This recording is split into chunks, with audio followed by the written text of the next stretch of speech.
చాలా జర్నల్స్ వచ్చినాయి, పరిశోధనలు బ్రహ్మాండంగా ఇస్తున్నారండి. కూర్చొని ఉండటం ఈరోజు అతిపెద్ద వ్యసనం ఏదంటే కూర్చొని ఉండటం అంటున్నారు. కాస్త మందు తాగినా సిగరెట్ తాగినా పర్వాలేదు కానీ ఇది ఎక్కువైపోయింది అంటున్నారు. మొబైల్ ఫోను, టీవీ, ట్యాబులు వచ్చాక ఇది బాగా ఎక్కువైపోయిందండి.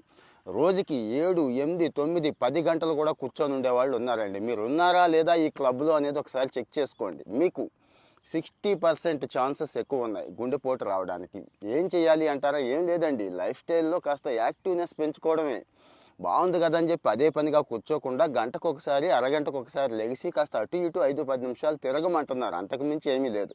ఇంకా ఆఫీస్లో ఉన్నాను, సిస్టమ్ ముందే కూర్చొని ఉండాలి కదా, ఎటు వెళ్ళడానికి లేదు అంటే కుదరదండి. కాస్త వాష్రూమ్కో, కాస్త దూరంగా నడిచి వెళ్ళటమో, కింద ఫ్లోర్కో, పై ఫ్లోర్కో వెళ్ళటం, ఇలాంటి ఏర్పాట్లన్నీ మనమే చేసుకోవాలి. సో ఎంతసేపు కూర్చొని ఉంటున్నారు అనేది కూడా ప్రమాదమే. కావాలంటే యాపిల్ వాచ్ కూడా చెప్తోంది, చెక్ చేసుకోండి, కామెంట్ చేయండి.